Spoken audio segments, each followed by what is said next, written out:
Are you guys ready for episode 2? 3, 2, 1.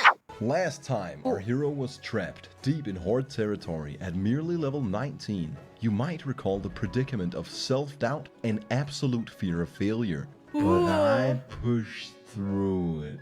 Because I realized just how far I've come. When I started out, I had nothing. Now, I've turned up the graphic settings and I have a cape. Wow. And you happen to have come upon a glorious occasion. You see, it's time for my tuffle with the first major dungeon in our journey, Deadmines. Spend enough time in Azeroth and you learn to improvise, adapt, and overcome. In the situation you're witnessing, many would make the mistake of helping the fellow Alliance player. I, the intellectual, molded by countless deaths, knows that the only means to an end is getting gear, and lots of gear. Instead of risking it for the biscuit, I make sure to loot this rusty chest for any goods. 25 copper and a broken lock. I make off like a bandit. In this game, you gotta know when to be a hero and when to look out for number one. On the surface, Azeroth is adventurous and splendid, but in reality, it's a social-political nightmare RP sandbox. I'm gonna be real. I do think that it is an RP sandbox because of the number of people that try to RP. I'm just like, they're scared, you know. I'm just like a little lamb, and then people around me are like being like weird and like really horny, and I'm just a guy. You know? That's how MMOs work. I'm just a guy trying to like hit my pigs for like more damage, and then there's like people like being weird and horny near me, and I'm like, okay. I have heard about FF14 brothels. That shit's so weird. That shit's crazy to me. I don't like it, especially like, okay, how do you even check to see if like people in FF14 are legal age? You never know what foolish fuckery you might run into. Ooh. You may in fact spontaneously combust. Now, the Horde gank was expected, but imagine my surprise when I rezzed the spirit healer just to be met by Helcular's remains. A mob so much stronger than me that I see a skull instead of its level. A mob who will chase you down and make you his bitch. You may be surrounded by Horde scum and have them grant you mercy if you wave back, just to get smacked in the back of the head by a troll 2 minutes later. This fucking psychopath just hit me a couple times and watched me get mauled by a wolf. And it is in fact not unusual to have an orc moonwalk on your corpse. As you can imagine, I grew weary of Ashenvale quickly. I took the Hearthstone back to Darnassus. Take note of the high-level spinning technique that my WoW GF taught me. Damn. By the way, she hasn't spoken to me in weeks. Oh, I wouldn't have long to dwell on it though, because before 07's Uber Danger and his WoW GF, just a chill guy. We are just a chill guy. We are literally just a chill guy. I'm circling back to you wanting to domesticate a WoW player. I volunteer a tribute. Great. See, I feel like I don't know what that even entails other than like I need someone to heal me when I face tank as like a archer. Trust. Bro got devastated. 07's in the chat. Do you ever think about your like whatever MMO was your flavor of choice back then, like Maple Story, WoW, whatever, your WoW GF, Maple Story GF, fucking FF14 GF. One day they logged in, you guys played, and then they never logged in again. Do you ever think about that? And then they just never came back with the milk. And then you're just there like, oh wow, where's my GF? And then you find someone else because it's an MMO and you know like relationships aren't real. Only for your ex-WoW GF to come back after a month and be like, hey, BB, and you're like, what the fuck? You're back? But you already have a new girl. So you're just kind of there like, well, shit. What do I do now? I miss my Habbo Hotel GF. Habbo Hotel was a different level of nightmare that I was scared to like play. 2GS, I mean, I guess 2GS isn't like the worst thing ever, but then what if both of them break up with you? Right? Elizabeth was a trash waifu anyways. Oh my god, we hate Elizabeth. What? Okay, 3, 2, 1. Leaving Darnassus, I was swiftly disconnected, courtesy of Blizzard's patented gruesome servers. After the brief intermission, our journey to Westfall began. I sailed to Darkshore, and from there to Menethil Harbor. Along the way, I pondered life's greatest questions. Why does dual wielding give you a 19% mischance? Why did I choose Noggenfogger for the name instead of the server my friends play on? Why did I get invited to the Nogger Nations Guild? Why did I accept? Are robots gonna take all our jobs? How will we combat climate change, overpopulation, and deal with the threat of AI? When will China start World War III? Why does white monster with rosé wine actually fucking bang? Is this something we need to test? Is this something we gotta test? Okay, guys, I am writing this down. He said rosé, right?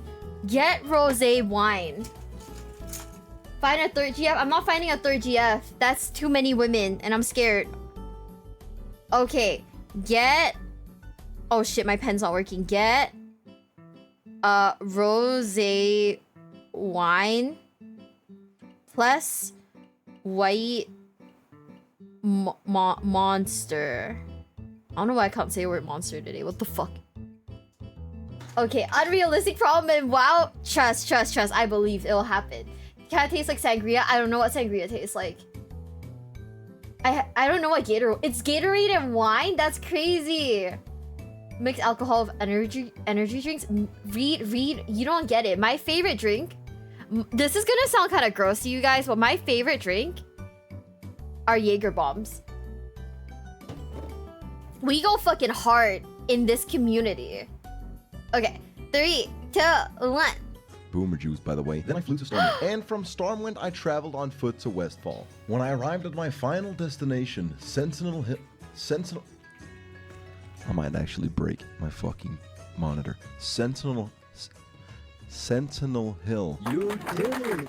I have anger problems. I began a series of grueling tasks known as the Deadmines quest chain. Not difficult in the slightest, just fucking horrid. First I've gotta kill this guy who can be anywhere from here to here patrolling. Mind you, there's lots of people in this quest and you're more likely to run into his corpse. Then I travel halfway across the world to deliver a letter. There's literally a mailing system in this world, so I don't see why that would ever be necessary. By the way, it's 4 letters, not 1. And it's back and forth in different places. Follow that up with an escort mission, and you have the unholy trifecta of gruesome game mechanics. Damn. Now pay close attention, alright? 1:20 a.m. I met Mike Miller and bought 40 loaves of bread. Okay. It was at this point that I was ready to bust down the Deadmines dungeon. Now the question is, how did I end up at 4:20 a.m. still not having completed the dungeon at a naked gnome twerk party of all places? Well, this is what happened. First, we got a group together that seemed to have a decent shot. We had a tank, a healer. It was good times, happy vibes, and smiles all around. Yeah? We started making our way into the Deadmines just before the weekly realm restart. What I would consider to be our first crucial mistake. We decided to meet up again in half an hour. When we all logged on, our tank Glowin was missing, and a paladin offered to be our 5th. Without hesitation, I invited Fuck to the party. 2 minutes later, our tank came online and said that he was on the way. Our group was in disarray, unsure how to proceed and in need of leadership. They looked to me for guidance. I suggested a democratic vote, and to quote myself, I vote we just do it with the current party, 'cause I'm a bit of a cunt. This was our second crucial mistake. You see, Glowin was loyal and determined, strong but gentle. Fuck, on the other hand, was an irredeemable bastard. He needed for the blue drop even though it wasn't an upgrade for him. Got it, then proceeded to pull an entire room of mobs, get our whole party killed, and immediately leave us with no tank at 4 a.m. This was the karma we got for turning our backs on Glowin. Now naturally, some would argue that I could have tanked, but I wanted to dual wield with a 19% mischance, so you can see why that wasn't on the table. It was here late at night that Hellmistress and I got to know each other. We had a hell of a good time waiting for the rest of the party. Our Chad Warlock Ninpu sat down to enjoy the show, and he had but one thing to say. So who do we invite? Very good question. I pulled in the only alpha male in sight for a private show in the minecart. You gotta do what you gotta do to keep the party together at 4 a.m. I guess if so. That means saving Azeroth with your ass. I knew I was killing it when he uttered, maximum comfy. Not long after, our gnome Avery overreached and presumed that he could take a front row seat. I immediately scolded him and told him to know his place. When he then rudely requested that Hellmistress danced for him up close, I immediately knew that we were gonna have a fucking problem here. We stripped him naked and made him dance for our amusement. Hail to the night. Admittedly, he was a pretty good jester, although that didn't stop Hellmistress from leaving due to the severe social misstep by the gnome scum. Luckily, she was easily replaceable. Then an hour passed, and we had yet to find a tank. We were collectively about to give up, but then Muffy appeared out of nowhere, as sent from the heavens. 5 a.m., cock in hand, ready to rumble. We were gonna give Deadmines a third shot. What ensued was nothing less than perfection. We all knew this was the last run of the night, our final opportunity to not feel like we just wasted our lives to watch a gnome twerk. Then came the moment of pre-traumatic stress disorder, also known as anxiety, when we opened the door to the room we wiped in, which we then obliterated with calculated primal fucking hatred. The game actually has elements of genuine strategy at this point. Having played for over 50 hours, I realized the experience of standing and hitting has actually improved by a significant margin. I'd love to tell you a little about the lore of this dungeon and the Defiance gang, but to be honest, I didn't pay attention, not even a little bit. These guys are also in Hearthstone though, so I reckon that's probably where the devs took inspiration from. Then we find gunpowder and bust down this door with a massive cannon. You there, check out that noise. And that's when we hear Mr. Smite for the first time. Slowly but surely, we methodically take out all the things in the way of my goal, completing my first dungeon. Hell yeah! Taste it. When you walk up on Mr. Smite, you get ambushed.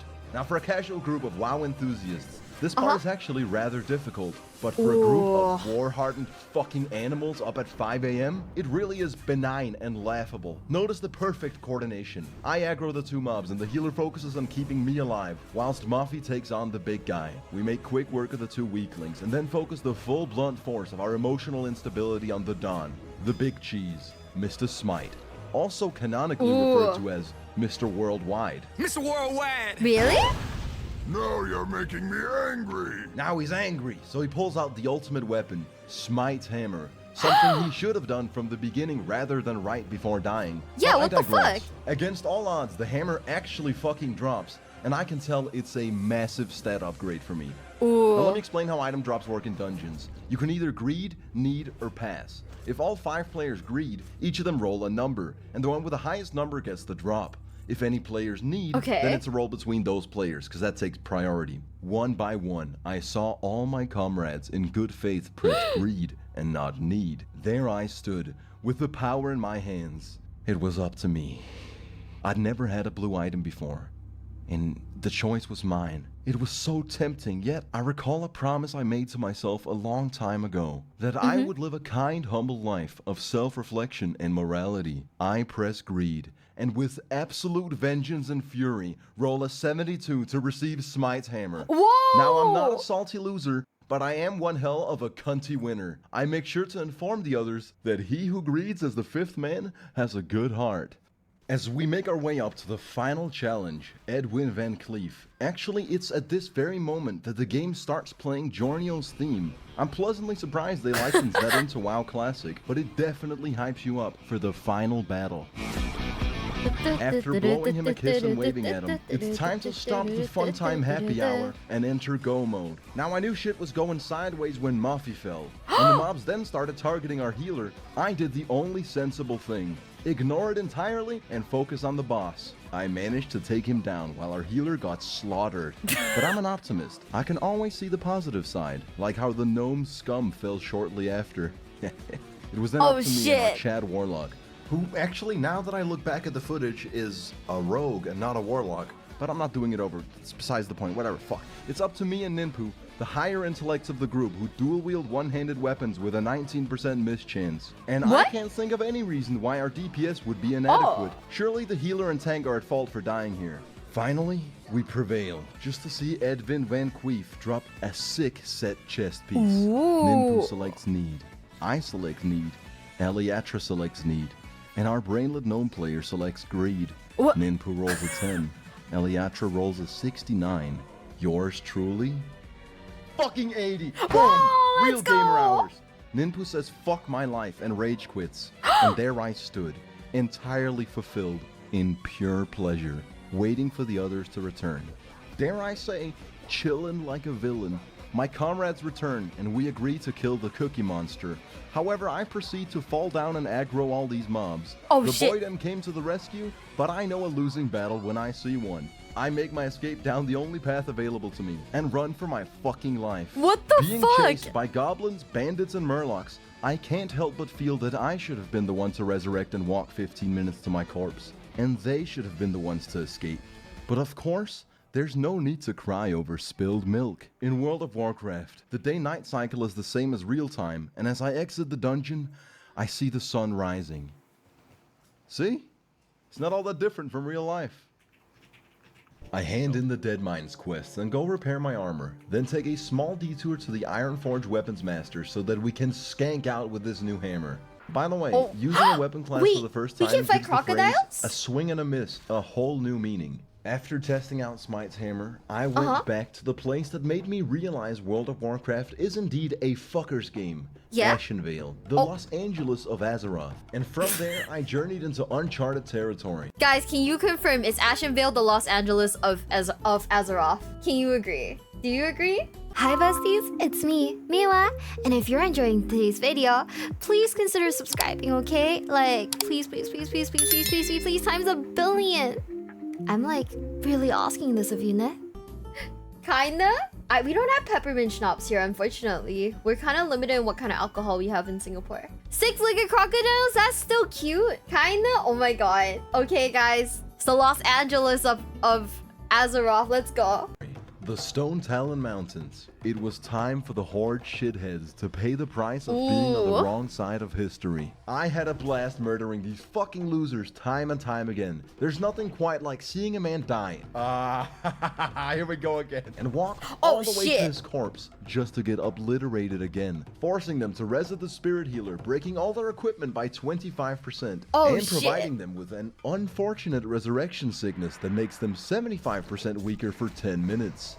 That is the real payoff in WoW. You get to make other people waste so much fucking time, and in a manner that's intensely aggravating. It's fucking sick. Really? Unfortunately for me, I would at this point come to learn that what comes around goes around. The players I'd been tormenting ended up grouping up and spreading the word of my misdeeds. Considering I was the only Alliance player in this area, I now went through Retribution of the highest caliber. When leaving the area after numerous deaths, I thought that my peril for the night was over. Damn. God, was I wrong.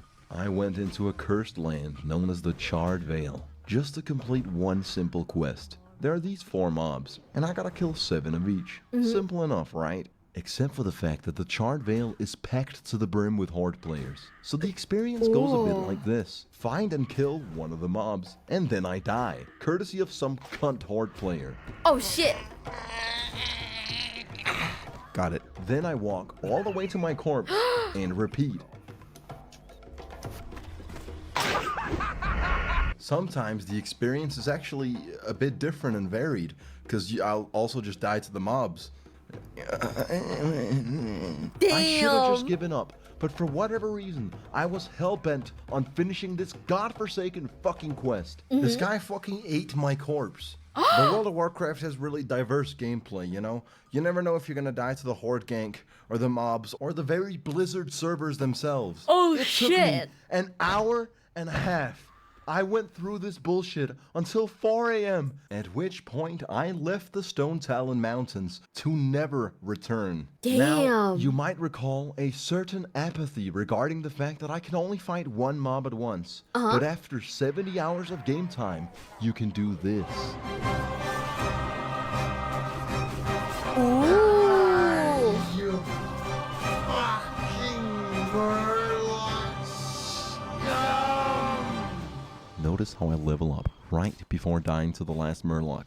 I consider that one of my more precise calculations. Hell yeah. Interestingly, I had to play for over 70 hours before being able to take on more than one enemy at a time. And I can't do that very often, considering retaliation is on a half-hour cooldown. And you might still just fucking die. This is a fuckers game. Yet, it's a fuckers game with one redeeming quality. Okay. This gnome wanted to buy an axe off me for 1 gold. He then realizes mid-trade that he doesn't have 1 gold at all. I tell him I'll hold on to the axe for him until he gets the money, on the premise that he takes all his clothes off and fills out the only appropriate function in society for a gnome, dancing naked for my amusement. Did I ever end up selling him the axe? No.